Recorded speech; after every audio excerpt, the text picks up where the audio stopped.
Greetings, Breakfast Clubbers. Welcome to the YouTube National Convention 2016.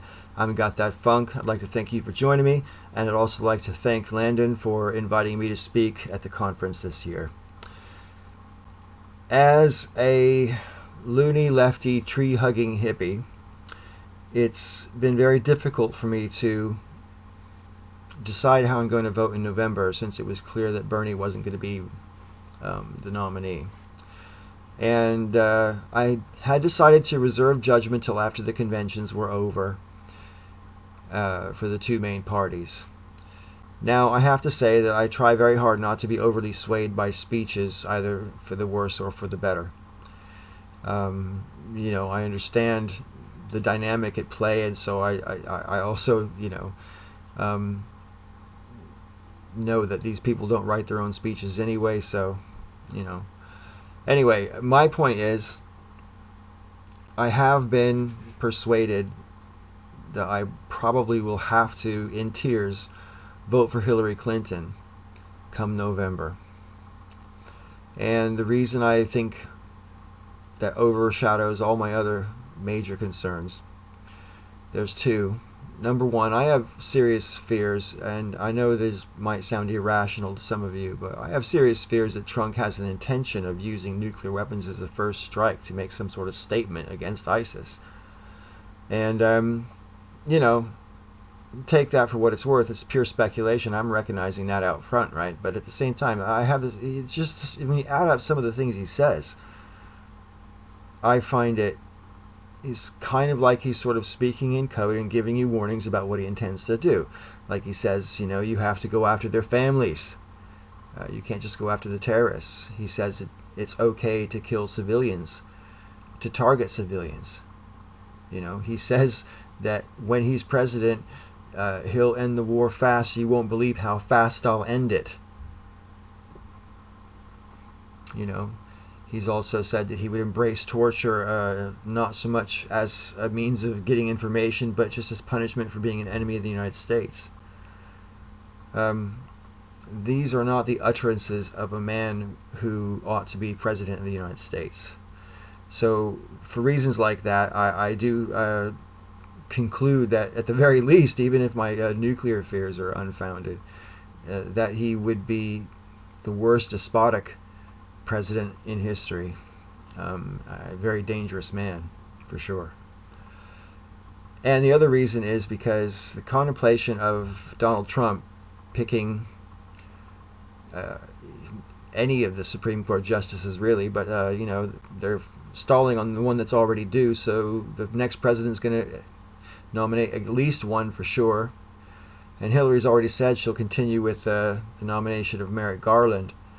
Now, Trump, his nominations would be frightening, and they would last for, a good 20 or 30 years. And he would stack the court in a way which I think would be extremely detrimental to the nation. Now, here's the thing, viewers. I'm very well aware that both of those reasons for voting for Hillary are votes against Trump, not for Hillary. But that's where I'm at. Because I'm a foreign voter, I'm an overseas voter, and the only time in my lifetime that I'm aware of that the overseas vote had any impact, or potentially could have had an impact, is in 2000, when it's Bush versus Gore. So for me, voting for a third party would be, it's just not something. I'm more worried about Trump, and I know that it's down to Trump and Clinton.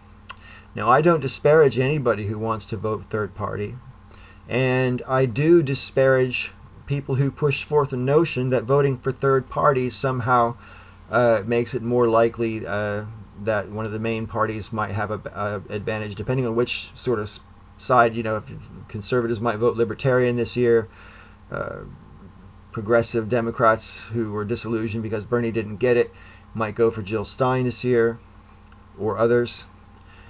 And, this might, therefore, the logic goes, take away from the Republican and Democratic share of the vote. I disagree. I think voting for third-party candidates is absolutely valid and always will be valid, because the whole point of a democracy is you're supposed to choose the person who who most clearly represents your point of view. If such a person exists that you can vote for, it shouldn't matter which party they're on, as long as they're putting forth an agenda that you think you're down with. So that's my opinion about voting for third party. I'll also say this. People who vote third party this year, whether it's for Johnson or Stein or someone else, wouldn't have given their support to Trump or Hillary in the first place. They probably just wouldn't have voted. I'm sure that happens a lot in every election. People just go, oh, I can't support these people, so they just don't bother. I'm not saying that's okay necessarily, but I'm sure that happens a lot. So I'm unpleasantly disturbed by the fact that this election in many ways will be resolved by the fear of voters. Trump is playing on people's fears in his constituency to try to obtain votes. And Hillary is going to obtain some votes simply because of people's fear of Trump.